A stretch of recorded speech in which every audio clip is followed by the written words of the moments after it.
महाभारत के युद्ध का 15वां दिन कौरव पक्ष के लिए बेहद दुखद और निर्णायक साबित हुआ। इस दिन कौरवों के सेनापति और महान योद्धा द्रोणाचार्य का पतन हुआ, जो न केवल कौरव सेना की ताकत को झकझोर गया बल्कि युद्ध का रुख भी पूरी तरह बदल दिया। पांडवों ने अपनी रणनीति और धैर्य से द्रोणाचार्य जैसे अजय योद्धा को युद्ध से बाहर कर दिया, जिससे कौरव की हार तय होने लगी। द्रोणाचार्य, जो महाभारत के सबसे अनुभवी और कुशल योद्धाओं में से एक थे, 15वें दिन सेना का नेतृत्व कर रहे थे। इस दिन उन्होंने अपनी संपूर्ण शक्ति और कौशल का प्रदर्शन किया। द्रोणाचार्य ने एक जटिल व्यूह की रचना की, जिसका उद्देश्य पांडव सेना को ध्वस्त करना था। उनका मुख्य लक्ष्य युधिष्ठिर को बंदी बनाना था, क्योंकि उन्हें विश्वास था कि युधिष्ठिर की गिरफ्तारी से युद्ध समाप्त हो जाएगा।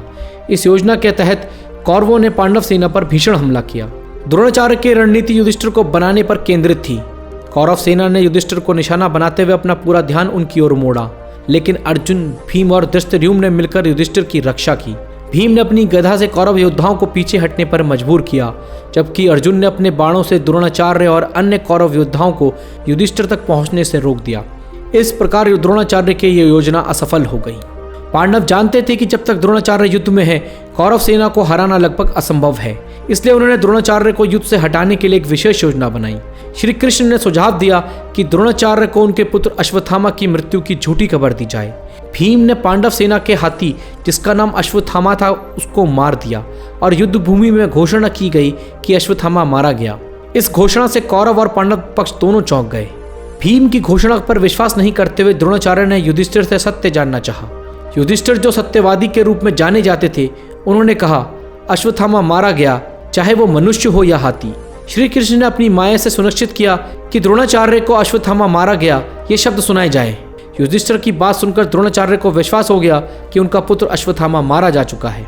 अपने पुत्र की मृत्यु का विश्वास होते ही द्रोणाचार्य ने गहरे दुख में शस्त्र त्याग दिए और रथ पर ध्यानमग्न हो गए। इस स्थिति का लाभ उठाते हुए पांडव सेनापति धृष्टद्युम्न ने, जो द्रोणाचार्य के वध के लिए जन्मे थे, उनका वध कर दिया। धृष्टद्युम्न ने अपने पिता द्रुपद के अपमान और वध का प्रतिशोध लेते हुए द्रोणाचार्य का सिर काट दिया। इस प्रकार कौरव पक्ष का सबसे बड़ा योद्धा और रणनीतिकार युद्ध से बाहर हो गया। द्रोणाचार्य के पतन से कौरव सेना में निराशा फैल गई। उनके सेनापति की मृत्यु ने कौरवों के मनोबल को तोड़ दिया। कर्ण, दुर्योधन और अश्वत्थामा जैसे योद्धा इस घटना से अत्यंत दुखी और क्रोधित हो गए। द्रोणाचार्य के पुत्र अश्वत्थामा ने अपने पिता के वध का प्रतिशोध लेने की प्रतिज्ञा की। उसका यह क्रोध अब युद्ध के आगामी दिनों में पांडवों के लिए गंभीर चुनौती बनने वाला था। 15वें दिन का युद्ध पांडवों के लिए निर्णायक साबित हुआ। द्रोणाचार्य का वध कौरव के लिए एक गहरा आघात था। उनकी मृत्यु ने कौरव पक्ष को कमजोर कर दिया और युद्ध में पांडवों की स्थिति को मजबूत कर दिया। यह दिन महाभारत की उस गाथा का हिस्सा है जो सिखाता है कि सत्य, धर्म और रणनीति के साथ किया गया संघर्ष हमेशा विजय की ओर ले जाता है।